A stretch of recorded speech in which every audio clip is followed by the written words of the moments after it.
Guys welcome back to the channel. So ಇನ್ನೇನು ಭಾನುವಾರ ಬೆಳಿಗ್ಗೆ 5:15 Saturday night main event W YouTube channel ಅಲ್ಲಿ free ಆಗಿ ನಮಗೆ ನೋಡೋದಕ್ಕೆ ಸಿಗುತ್ತೆ. ನಿಜವಾಗ್ಲೂ ಇದಕ್ಕಿಂತ ಒಳ್ಳೆ ವಿಚಾರ ಬೇರೆ ಏನು ಇಲ್ಲ. ಅದರಲ್ಲೂ ಈ ಬಾರಿಯ ಸಾಟರ್ಡೆ ನೈಟ್ ಮೈನ್ ಇವೆಂಟ್ ಮಾತ್ರ ತುಂಬಾನೇ ದೊಡ್ಡದಾಗಿ ನಮಗೆ ನೋಡೋದಕ್ಕೆ ಸಿಗ್ತಾ ಇದೆ. ಯಾಕಂದ್ರೆ ಆ ರೀತಿಯ ಬಿಗ್ ಇವೆಂಟ್ಸ್ಗಳು ಹಾಗೆ ಬಿಗ್ ಲಾಸ್ಟ್ ಮ್ಯಾಚಸ್ಗಳು ನಮಗೆ ಸಾಟರ್ಡೆ ನೈಟ್ ಮೈನ್ ಇವೆಂಟ್ ಅಲ್ಲಿ ನೋಡೋದಕ್ಕೆ ಸಿಗುತ್ತೆ.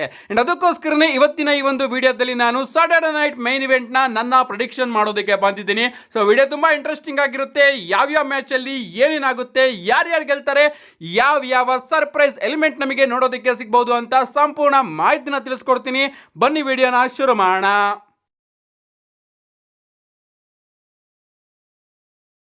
ಮೊದಲನೇದಾಗಿ ನಮಗೆ ಜಿಮ್ಮಿ ಉಸೋ ಹಾಗೆ ಸೋಲೋ ಸಿಕಾ ಅವರ ನಡುವೆ ಯುನೈಟೆಡ್ ಸ್ಟೇಟ್ ಚಾಂಪಿಯನ್ಶಿಪ್ ಗೆ ಒಂದು ಸಿಂಗಲ್ಸ್ ಮ್ಯಾಚ್ ನೋಡೋದಕ್ಕೆ ಸಿಗ್ತಾ ಇದೆ. ಡಬ್ಲ್ಯೂ ಅವರು ಈಗ ತಾನೇ ಈ ಒಂದು ಮ್ಯಾಚ್ ನ ಅಫಿಷಿಯಲ್ ಆಗಿ ಕನ್ಫರ್ಮ್ ಮಾಡಿದ್ದಾರೆ. ಆಲ್ ಆಫ್ ಎ ಸಡನ್ ಈ ಒಂದು ಮ್ಯಾಚ್ ನಮಗೆ ಸಾಟರ್ಡೆ ನೈಟ್ ಮೇನ್ ಇವೆಂಟ್ ಅಲ್ಲಿ ನೋಡೋದಕ್ಕೆ ಸಿಗ್ತಾ ಇದೆ. ಇನ್ನ ಈ ಒಂದು ಮ್ಯಾಚ್ ಕಡೆ ಬರೋದಾದ್ರೆ ನಮ್ಮ ಸೋಲೋ ಸಿಕಾ ಅವರು ಈಗ ತಾನೇ ಯುನೈಟೆಡ್ ಸ್ಟೇಟ್ ಚಾಂಪಿಯನ್ ಆಗಿದ್ದಾರೆ. ಅಷ್ಟೇ ಅಲ್ಲ, ನಮ್ಮ ಜಿಮ್ಮಿ ಉಸೋ ಅವರಿಗೆ ನನಗಂತೂ ಅನ್ಸೋದಿಲ್ಲ ಡಬ್ಲ್ಯೂ ಅವರು ಇಷ್ಟು ಬೇಗ ಚಾಂಪಿಯನ್ಶಿಪ್ ನ ಕೊಡ್ತಾರೆ ಅಂತ.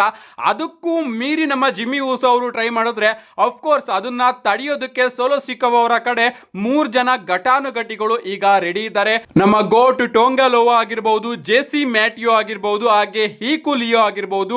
ಇವರೆಲ್ಲರೂ ಕೂಡ ಸೋಲೋ ಸಿಕಾ ಅವರ ಹೆಲ್ಪಿಗೆ ಕಾದು ಕೂತ್ಕೊಂಡಿದ್ದಾರೆ.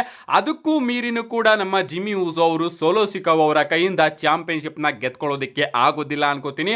ಅಫ್ಕೋರ್ಸ್ ನಮ್ಮ ಜಿಮ್ಮಿ ಉಸೋ ಅವರ ಕಡೆನೂ ಕೂಡ ಬ್ಯಾಕಪ್ ನಮಗೆ ನೋಡೋದಕ್ಕೆ ಸಿಗಬಹುದು ಜೇಕೋಬ್ ಫಾಟೋ ಅವರ ರೂಪದಲ್ಲಿ.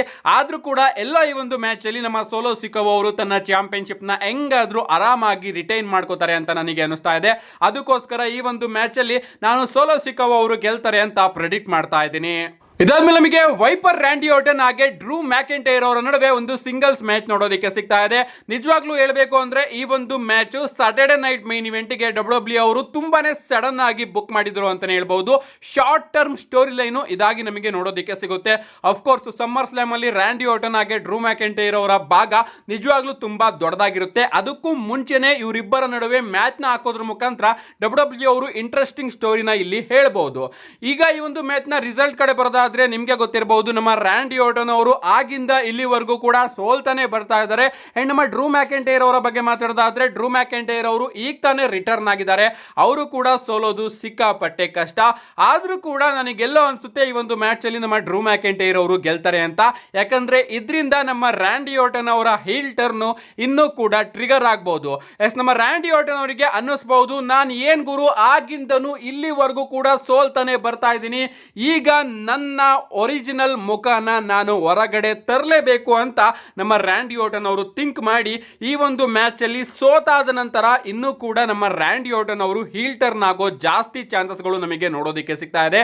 ಆ ಒಂದು ರೀಸನ್ಗೆ ನಾನು ಈ ಒಂದು ಮ್ಯಾಚ್ ಅಲ್ಲಿ ನಮ್ಮ ಡ್ರೂ ಮ್ಯಾಕೆಂಟೈರ್ ಅವರು ಗೆಲ್ತಾರೆ ಅಂತ ಪ್ರೆಡಿಕ್ಟ್ ಮಾಡ್ತಾ ಇದ್ದೀನಿ. ಇದಾದ್ಮೇಲೆ ನಮಗೆ ಸತ್ ಫ್ರೀಕಿನ್ ರಾಲಿನ್ಸ್ ಹಾಗೆ LA ನೈಟ್ ಅವರ ನಡುವೆ ಒಂದು ಸಿಂಗಲ್ಸ್ ಮ್ಯಾಚ್ ನೋಡೋದಕ್ಕೆ ಸಿಗ್ತಾ ಇದೆ. ಇನ್ನ ಈ ಒಂದು ಮ್ಯಾಚ್ ನ ಸಾಟರ್ಡೆ ನೈಟ್ ಮೇನ್ ಇವೆಂಟ್ ಅಲ್ಲಿ ನೋಡಿ, ಓಕೆ ಗುರು, ಈಸಿ ಪ್ರೆಡಿಕ್ಷನ್ ನಮ್ಮ ಸೆತ್ ಫ್ರೀಕಿನ್ ರಾಲಿನ್ಸ್ ಅವರೇ ಗೆಲ್ಲೋದು. ಯಾಕಂದ್ರೆ ಈಗ ತಾನೇ ಅವರ ಕೈಗೆ ಮೊಮೆಂಟಮ್ ಸಿಗ್ತಾ ಇದೆ, ಈಗ ತಾನೇ ಅವರ ಫ್ಯಾಕ್ಷನ್ ಕೂಡ ಮೇಲ್ಗಡೆ ಬರ್ತಾ ಇದೆ. ಈ ಒಂದು ಟೈಮ್ ಅಲ್ಲಿ ಸೆತ್ ರಾಲಿನ್ಸ್ ಅವರು ಸೋಲೋದಿಕ್ಕೆ ಚಾನ್ಸ್ ಇಲ್ಲ. ಅದು ಕೂಡ ಮನಿ ಇನ್ ದ ಬ್ಯಾಂಕ್ ಕೂಡ ಗೆದ್ದಿದ್ದಾರೆ. ಇನ್ನಲ್ಲಿ ನಮ್ಮ ಸೆತ್ ರಾಲಿನ್ಸ್ ಅವರು LA ನೈಟ್ ಅವರ ಕೈಯಲ್ಲಿ ಸೋಲ್ತಾರೆ ಅಂತ ನೀವೇನಾದ್ರೂ ಅನ್ಕೊಂಡ್ರೆ ಅದು ನಿಮ್ಮ ದೊಡ್ಡ ತಪ್ಪು ಆಗುತ್ತೆ. ಯಾಕಂದ್ರೆ ಈ ಒಂದು ಮ್ಯಾಚ್ ಅಲ್ಲಿ ನಮ್ಮ LA ನೈಟ್ ಅವರು ಕೂಡ ಗೆಲ್ಲೋ ಚಾನ್ಸಸ್ ಜಾಸ್ತಿನೇ ಕಾಣಿಸ್ತಾ ಇದೆ. ಯಾಕಂದ್ರೆ ನಿಮ್ಗೆ ಗೊತ್ತಿರಬಹುದು, ಡಬ್ಲ್ಯೂ ಅವರು LA ನೈಟ್ ಅವ್ರನ್ನ ನಿಜವಾಗ್ಲೂ ಟಾಪ್ ಸ್ಟಾರ್ ರೀತಿ ನೋಡ್ತಾರೆ. ಬಟ್ ಆ ರೀತಿಯ ಒಂದು ಪುಷ್ ಅವರಿಗೆ ಇನ್ನೂ ಕೂಡ ಕೊಟ್ಟಿಲ್ಲ. ಇವನ್ ಫ್ಯಾನ್ಸ್ ಗಳು ಕೂಡ LA ನೈಟ್ ಅವ್ರನ್ನ ಸಿಕ್ಕಾಪಟ್ಟೆ ಬ್ಯಾಕಪ್ ಮಾಡ್ತಾರೆ. ಅಂಡ್ ಅದರಿಂದ LA ನೈಟ್ ಅವರಿಗೆ ಈಗ ಒಂದು ಮೊಮೆಂಟಮ್ ನ ಅಗತ್ಯತೆ ಇದೆ. ಅಂಡ್ ಆ ಒಂದು ಮೊಮೆಂಟ್ ನಮ್ಮ ಸತ್ ಫ್ರೀಕಿನ್ ರಾಲಿನ್ಸ್ ಅವ್ರನ್ನ ಸೋಲ್ಸೋದ್ರ ಮುಖಾಂತರ LA ನೈಟ್ ಅವರಿಗೆ ಸಿಗಬಹುದು. ಅಂಡ್ LA ನೈಟ್ ಅವ್ರ ಏನಾದ್ರೂ ಸೆತ್ ರಾಲಿನ್ಸ್ ಅವ್ರನ್ನ ಸೋಲ್ಸಿದ್ರೆ ನಿಜವಾಗ್ಲೂ ಅವರ ಗ್ರಾಫ್ ಎಷ್ಟು ಮೇಲ್ಗಡೆ ಹೋಗುತ್ತೆ ಅಂತ ನೀವು ಸ್ವಲ್ಪ ಇಮ್ಯಾಜಿನೇಷನ್ ಮಾಡ್ಕೊಳ್ಳಿ ಅಷ್ಟೇ. ಅಂಡ್ ಇನ್ನ ಒಂದು ವಿಚಾರ ಏನಪ್ಪಾ ಅಂದ್ರೆ, ಯಾರಿಗ ಗೊತ್ತು, ಈ ಒಂದು ಮ್ಯಾಚ್ ಅಲ್ಲಿ ನಮಗೆ ರೋಮನ್ ರೈನ್ಸ್ ಅವರ ಎಂಟ್ರಿ ನೋಡೋದಕ್ಕೆ ಸಿಗಬಹುದು. ರೋಮನ್ ರೈನ್ಸ್ ಅವರು ಬರಲಿಲ್ಲ ಅಂದ್ರೆ ಅಟ್ಲೀಸ್ಟ್ CM ಪಂಕ್ ಅವರು ಬಂದು ನಮ್ಮ ಸೆತ್ ಫ್ರೀಕಿನ್ ರಾಲಿನ್ಸ್ ಅವ್ರನ್ನ ಕಾಸ್ಟ್ ಮಾಡಬಹುದು. ಅಂಡ್ ಅದರಿಂದ ಈ ಒಂದು ಮ್ಯಾಚ್ ಅಲ್ಲಿ ನಮ್ಮ ಸೆತ್ ರಾಲಿನ್ಸ್ ಅವರು ಸೋಲ್ಬಹುದು. ಅಫ್ಕೋರ್ಸ್ ನಮ್ಮ ಸೆತ್ ರಾಲಿನ್ಸ್ ಅವರು ಕೂಡ ಸೋಲೋದು ಸಿಕ್ಕಾಪಟ್ಟೆ ಕಷ್ಟ ಇದೆ. ಬಟ್ ನನಗೆಲ್ಲೋ ಈ ಒಂದು ಮ್ಯಾಚ್ ಟ್ವಿಸ್ಟ್ ಇಂದ ಕೂಡಿರುತ್ತೆ ಅಂತ ಅನ್ಕೋತೀನಿ. ಅಂಡ್ ಆ ಒಂದು ರೀಸನ್ ಇಂದ ನಾನು ಸರ್ಪ್ರೈಸಿಂಗ್ಲಿ ಸರ್ಪ್ರೈಸಿಂಗ್ಲಿ ಎಲೆ ನೈಟ್ ಅವ್ರನ್ನ ಪ್ರೆಡಿಕ್ಟ್ ಮಾಡ್ತಾ ಇದ್ದೀನಿ. ಈ ಒಂದು ಮ್ಯಾಚ್ ಅಲ್ಲಿ ನಮಗೆ ಬ್ರಾನ್ ಬ್ರೇಕರ್ ಹಾಗೆ ಬ್ರಾನ್ಸನ್ ರೀಡ್ ಅವರ ಎಂಟ್ರಿ ಕೂಡ ನೋಡೋದಕ್ಕೆ ಸಿಗುತ್ತೆ. ಅಂಡ್ ಆ ಒಂದು ಟೈಮಲ್ಲಿ ಎಲೆ ನೈಟ್ ಅವರ ಸಪೋರ್ಟ್ಗೆ ನಮ್ಮ CM ಪಂಕ್ ಅವರು ನೋಡೋದಕ್ಕೆ ಸಿಗಬಹುದು, ಅಥವಾ ಜೆ ಊಸೋ ಅವರು ಕೂಡ CM ಪಂಕ್ ಅವರ ಜೊತೆ ಬರಬಹುದು ಸಾಟರ್ಡೆ ನೈಟ್ ಮೇನ್ ಇವೆಂಟ್ ಅಲ್ಲಿ ಬ್ರಾನ್ ಬ್ರೇಕರ್ ಹಾಗೆ ಬ್ರಾನ್ಸನ್ ರೀಡ್ ಅವ್ರನ್ನ ನೋಡ್ಕೊಳ್ಳೋದಕ್ಕೆ. ಅಥವಾ ರೋಮನ್ ರೈನ್ಸ್ ಅವರ ರಿಟರ್ನ್ ಕೂಡ ನಮಗೆ ಈ ಒಂದು ಮ್ಯಾಚ್ ಅಲ್ಲೇ ನೋಡೋದಕ್ಕೆ ಸಿಗಬಹುದು. ರೋಮನ್ ರೈನ್ಸ್ ಅವರು ಬಂದು ಸೆತ್ ರೋಲೆನ್ಸ್ ಅವ್ರನ್ನ ಕಾಸ್ಟ್ ಮಾಡಿಸಬಹುದು ಈ ಒಂದು ಮ್ಯಾಚ್ ಅಲ್ಲಿ. ಅಂಡ್ ಆ ಒಂದು ಅವಕಾಶನ ಯೂಸ್ ಮಾಡಿಕೊಂಡು ನಮ್ಮ ಎಲೆ ನೈಟ್ ಅವರು ಯಾವ ರೀತಿನಾದ್ರೂ ಸೆತ್ ರೋಲೆನ್ಸ್ ಅವ್ರನ್ನ ಸೋಲಿಸಬಹುದು ಅಂತ ನನಗೆ ಅನಿಸ್ತಾ ಇದೆ. ಅದರಿಂದ ನಾನು ಈ ಒಂದು ಮ್ಯಾಚ್ ಅಲ್ಲಿ ಎಲೆ ನೈಟ್ ಅವ್ರನ್ನ ಪ್ರೆಡಿಕ್ಟ್ ಮಾಡ್ತಾ ಇದ್ದೀನಿ. ಆಫ್ ಕೋರ್ಸ್ 100% ಚಾನ್ಸ್ ಇದೆ ನನ್ನ ಪ್ರೆಡಿಕ್ಷನ್ ತಪ್ಪಾಕೋದಕ್ಕೆ, ಆದ್ರೂ ಕೂಡ ನಾನು ಔಟ್ ಆಫ್ ಲಿಮಿಟ್ ಹೋಗಿ ಎಲೆ ನೈಟ್ ಅವ್ರನ್ನ ಪ್ರೆಡಿಕ್ಟ್ ಮಾಡ್ತಾ ಇದ್ದೀನಿ. ಒಂದು ರೋಮನ್ ರೈನ್ಸ್ ಅವರಿಂದ ಸೆತ್ ರೋಲೆನ್ಸ್ ಅವರು ಕಾಸ್ಟ್ ಆಗಬಹುದು, ಅಥವಾ CM ಪಂಕ್ ಹಾಗೆ ಜೆ ಊಸೋ ಅವರಿಂದ ನಮ್ಮ ಸೆತ್ ಫ್ರೀಕಿನ್ ರೋಲೆನ್ಸ್ ಅವರು ಕಾಸ್ಟ್ ಆಗಬಹುದು. ಕಾದ್ ನೋಡೋಣ ಗೈಸ್, ಈ ಒಂದು ಮ್ಯಾಚ್ ಮೇಲೆ ನನ್ನ ನಿಗಾ ಖಂಡಿತವಾಗ್ಲೂ ಇರುತ್ತೆ. ಇದಾದ್ಮೇಲೆ ನಮಗೆ ಸಾಟರ್ಡೆ ನೈಟ್ ಮೈನ್ ಇವೆಂಟ್ ನೋಡೋದಕ್ಕೆ ಸಿಗುತ್ತೆ ಅನ್ಕೋತೀನಿ. ವರ್ಲ್ಡ್ ಹೆವಿವೇಟ್ ಚಾಂಪಿಯನ್ಶಿಪ್ ಗೆ ಗಂತರ್ ವರ್ಸಸ್ ಗೋಲ್ಡ್ಬರ್ಗ್ ಅವರ ನಡುವೆ ಒಂದು ಸಿಂಗಲ್ಸ್ ಮ್ಯಾಚ್. ಇನ್ನ ಇದು ನಮ್ಮ ಗೋಲ್ಡ್ಬರ್ಗ್ ಅವರ ಲಾಸ್ಟ್ ಮ್ಯಾಚ್ ಆಗಲಿದೆ. ಈ ಒಂದು ಮ್ಯಾಚ್ ಅಲ್ಲಿ ಏನೇನಾಗುತ್ತೆ, ಯಾವ ಪಾಸಿಬಿಲಿಟೀಸ್ ಗಳು ನಮಗೆ ನೋಡೋದಕ್ಕೆ ಸಿಗುತ್ತೆ ಅಂತ ಈಗಾಗಲೇ ಸಪರೇಟ್ ಆಗಿ ವಿಡಿಯೋ ಮಾಡಿ ತಿಳಿಸಿದ್ದೀನಿ. ಯಾರ್ಯಾರು ನೋಡಿಲ್ಲ ಖಂಡಿತವಾಗ್ಲೂ ಆ ಒಂದು ವಿಡಿಯೋನ ನೋಡಿ. ಇನ್ನ ಚಿಕ್ಕದಾಗಿ ಹೇಳೋದಾದ್ರೆ, ಈ ಒಂದು ಮ್ಯಾಚ್ ಅಲ್ಲಿ ಕ್ಲಿಯರ್ ಆಗಿ ನಮ್ಮ ಗಂತರ್ ಅವರು ಗೋಲ್ಡ್ಬರ್ಗ್ ಅವ್ರನ್ನ ಪಿನ್ ಮಾಡಿ ತನ್ನ ಚಾಂಪಿಯನ್ಶಿಪ್ ನ ರಿಟೈನ್ ಮಾಡ್ಕೋಬಹುದು.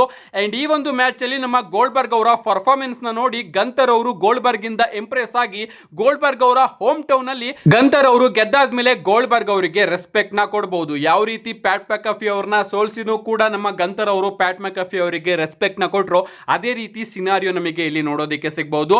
ಅಫ್ಕೋರ್ಸ್ ಈ ಒಂದು ಮ್ಯಾಚ್ ಸೆಟ್ ಆಗಿರೋದೇ ಅದಕ್ಕೆ ನಮ್ಮ ಗೋಲ್ಡ್ಬರ್ಗ್ ಅವರಿಗೆ ಗಂತರ್ ಅವರು ಅವಮಾನ ಮಾಡಿದ್ರು. ಅಂಡ್ ಅದರ ರಿವೆಂಜ್ ನ ತಿಳಿಸ್ಕೊಳ್ಳೋದಕ್ಕೆ ನಮ್ಮ ಗೋಲ್ಡ್ಬರ್ಗ್ ಅವರು ಬರ್ತಾ ಇದ್ದಾರೆ. ಅಂಡ್ ಈ ಒಂದು ಮ್ಯಾಚ್ ಅಲ್ಲಿ ನಮ್ಮ ಗಂತರ್ ಅವರು ಗೆದ್ದಾದ್ಮೇಲೆ ಗೋಲ್ಡ್ಬರ್ಗ್ ಅವರಿಗೆ ರೆಸ್ಪೆಕ್ಟ್ ನ ಕೊಡಬಹುದು.